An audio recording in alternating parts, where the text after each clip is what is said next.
Morning, folks. Adventure Dave here. We're in beautiful lands of Borrego. We have a nice sunrise coming up in the background. But I'll tell you what, last night, it was a whirlwind. I mean, the wind was blowing 40 miles per hour out here. The trailer was rocking, but we made it through the night. Trying to get through a back injury from the week, but we're out here and we're pushing forward. Today's story is about a legendary mountain man by the name of Thomas Smith. He explored with the best: Kit Carson, Bill Williams, Jed Smith. And in the year 1827 in North Park, Colorado, he was with another mountain man by the name of Milton Sublette. They ran into a couple Indian warriors and Smith took a arrow in the left leg. They made it back to base camp, and with a bottle of White Lightning, Smith decided to amputate that leg. Himself, he took his knife, his Green River knife, by the way, and cut through the flesh, and Milton Sublette, he sawed through the bone. With the fire, they heated up the barrel of a rifle and cauterized that wound. If that doesn't sound painful, I don't know. And I'm complaining about a little backache. About a year later, Thomas ended up with the Ute Indians and he whittled himself a new leg. And that's how he ended up with the legendary nickname Pegleg. With that new wooden leg, he got the reputation of being the nastiest bar brawler in the West. He'd pull that leg off and use it as a club and beat on people and fought off Indians, and he was a nasty man.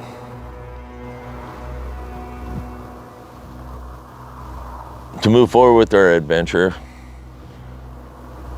there is the myth of the Pegleg's lost black gold. And we're going to take you on a little tour here in the Springs, kind of go over that legend of that gold. Are we going to find it? Probably not, because we're not looking for it. But we're going to visit. So here we are.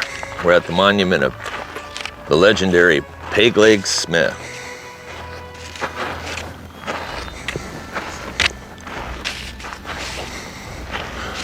What I see, looks like we have a couple signs.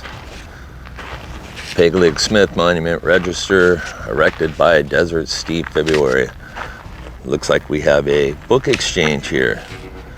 Man, look at that, there's a can of Doritos in there. Do I want those? I haven't had breakfast yet, but I have had coffee. Yeah, I think we're gonna close that for the other people. Thunder Point. Ah.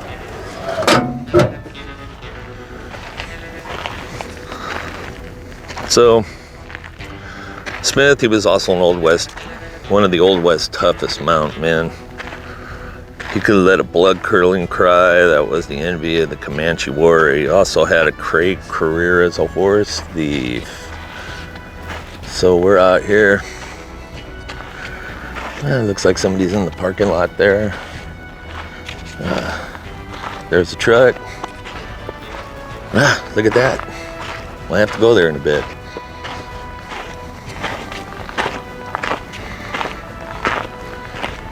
So this is just the beginning of our daily adventure. We're gonna make a couple stops out here. But we do know he found those gold nuggets up there on that one of these hills out there. And we'll talk a little bit more about that story as the day goes along. Let's go over here and look at the monument. You know, Smith, he was one of those storied Irishmen on the American frontier. He began his career as a mountain man when he left Missouri in 1820 on a 2-year trapping and trading expedition upon the Sioux Indian. He went to New Mexico as a free trapper. He actually joined an expedition into Arizona. Oh, look at this. We have a historical monument for Pegleg. We'll get up here and take a good look at that for y'all. Maybe we can zoom in there and let you read a little bit about this guy. Yeah, but today I think it's going to be a pretty fun day. So Pegleg continuing this journey. We arrived in California and stole a herd of horses, actually. Driving to the mountains of New Mexico, they were sold at a profitable price. Pegleg actually partnered up with a Ute Indian chief by the name of Wakara, trapping and stealing horses. Him and Wakara managed to wrestle 3,000 from the poorly guarded California ranches. California ranches are not that great guarded anyway, as it is. This looks like a hill ore, maybe. Maybe we can find some gold nuggets in there, huh? Get up here and take a look at what's going on there.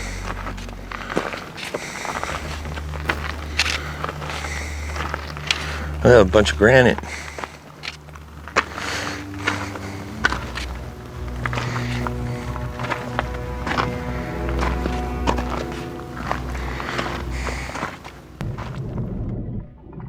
Here we are, back on the road again. So we're going to a primitive horse camp. Legend says that this is a camp that Pegleg had stopped to water and rest his horses, his stolen horses that is, on his trip from California back to Arizona. So we're gonna head up in there and kind of take a little tour of that. But Pegleg's legend of fame is on the trip from Yuma to California, he just decided to take a shortcut through Borrego. And he had lost his bearings, so he climbed a hill. And when he arrived at the top of that hill, he had noticed some black ore, speckled in yellow. And out of curiosity, he'd pick them up and noticed they were kind of heavy. So he took a handful of those, stuck them in his pocket. And when he got to Los Angeles, he took them into a gold exchange and discovered they were pure gold. So folks, it looks like we have two stories in one here. Much more historic. What I'm finding out here is we are actually on the Anza Trail. This is the trail that Juan Bautista and 240 of his soldiers walked and camped and rode on their way to found the city of San Francisco.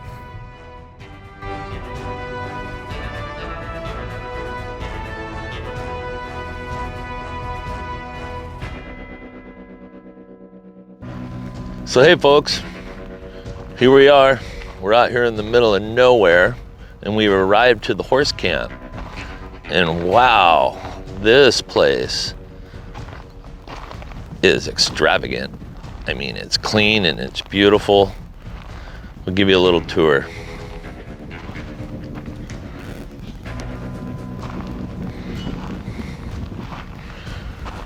Really nice picnic table set up over here.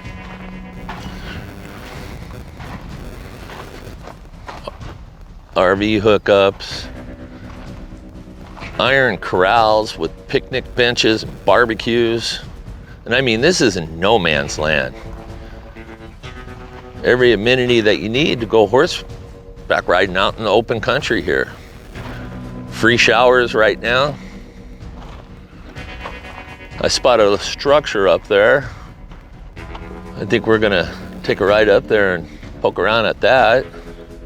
But wow, what a really nice place. But then again, yeah, for what they say, this is where Pegleg rested his stolen horses.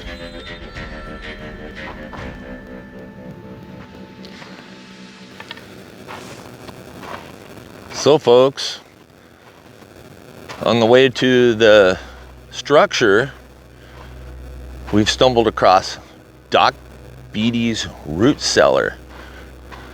But this is pretty cool. We've got some historical machinery here. Look at that trailer. A plowing machine. Boy, out here.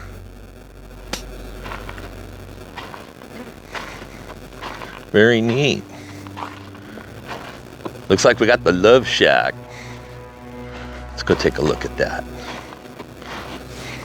Pretty cool little discovery.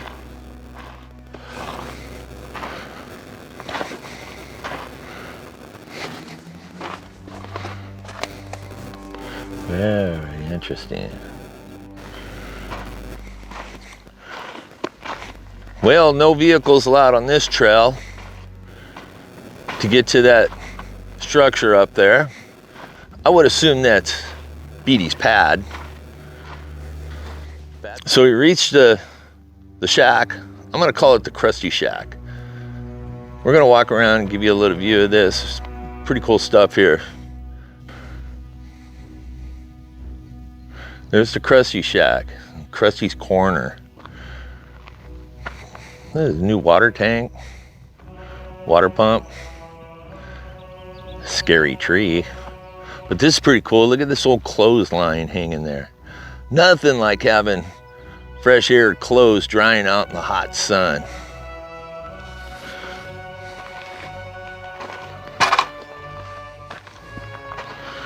See if we can get in there, take a peek. What's going on in there? Oh, look at that. This must be the kitchen. There's an oven in there. Wonder if there's anything alive. Oh, check that out. You know, I have a few of those we've dug up.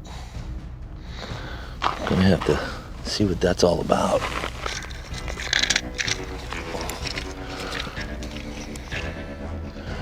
Pretty cool. Unfortunately, I can't take that with me.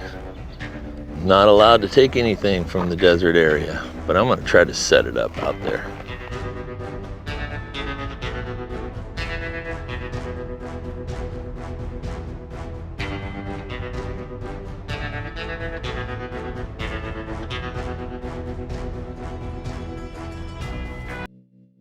Well, here we are, back on the road again. So we're on another back road. We're gonna head up to a place called Sheep's Canyon. There's a water crossing up there. We're gonna find the spot where Pegleg used to water his stolen horses from California. You'd think they'd be stealing horses from Arizona and bring them to California, but I guess not. The horses are coming from California, going to Arizona. I hope they were stealing them from the llama owners out there in Malibu. Speaking of llama owners in Malibu, mountain lions are going to eat your llamas.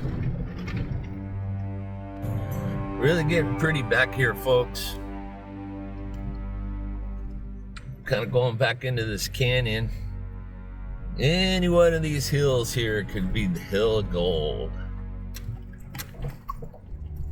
I'm not the one to go climb up each one of them, though.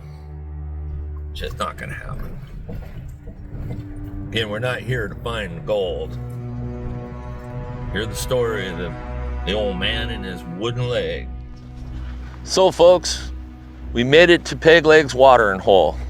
And I'll tell you what, it's a popular place. There is a nice water crossing. We got vehicles crossing the river. Yeah, let's take a look at these guys coming through here. Looks like they might chicken out.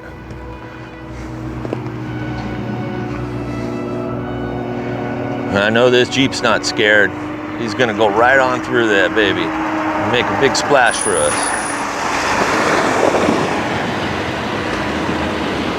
Pretty cool. So this was a big part of finding that shortcut and getting on top of that hill, finding that gold. In his travels back and forth, several times he looked for that hill and he couldn't find that hill ever again. He did about 50 expeditions where people financed it and came out here, but the saying is when they ran out of whiskey, he was gone. Well, folks, we may as join in on some of this fun, the river crossing. There must be something exciting up there. Yeah, this is all about adventure. And you can do it with Dave. Here we go.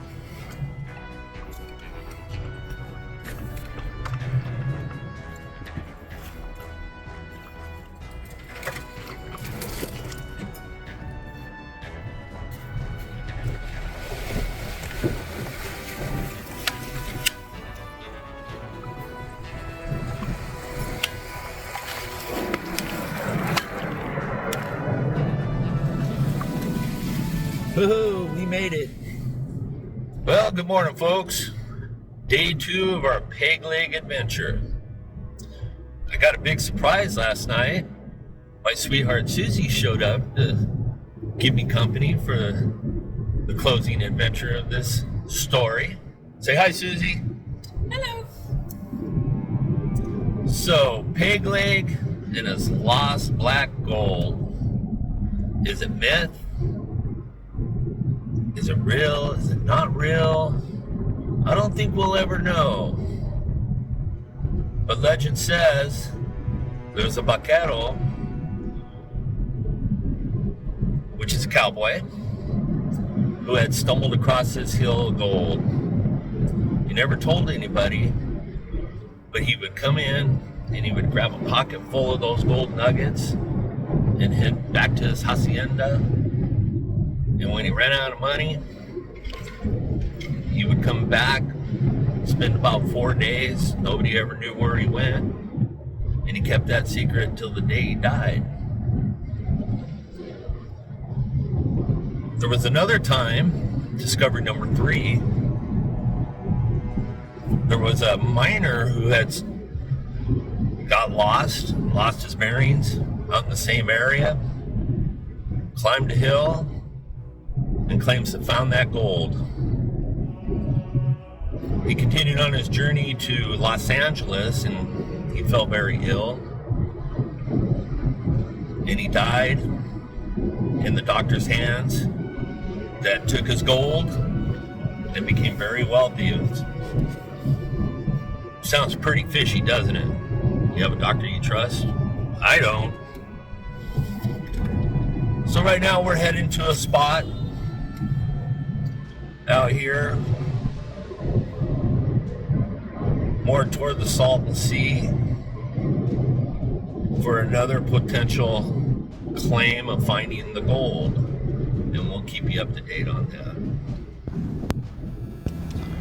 Hello, folks. Well, here we are. I think we're going to put a close to this story and this legend. Last night, while I was sitting on fire, I had researched and dug a little deeper and found a story of an article that was submitted to the Desert Magazine about a man who claims he had found that gold. He had found the gold while he was out looking for flowers.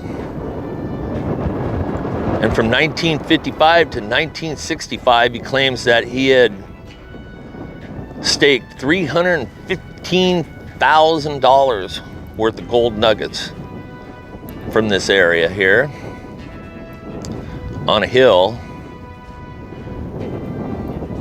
And the only hill is behind me, and that is the dump. And what's amazing about this location is it's an Ocotillo Wells vehicular riding area. We got to this destination, and this is what we found. I'm going to turn you around and show you here. So, I'm going to take you over here to this little area here. I found this kind of funny and got a kick out of this. So did my sweetheart Susie. So what we have here is a corked oil well. Hot water liquid gold. I'm gonna leave this here for a second so you can read about this.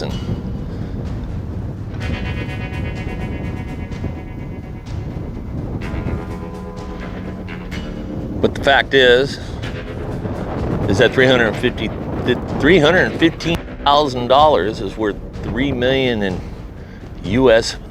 currency today. So we've been to a lot of places in the last couple days. We found a lot of different things about the legendary Pegleg. We found his watering hole. We found his horse resting spot.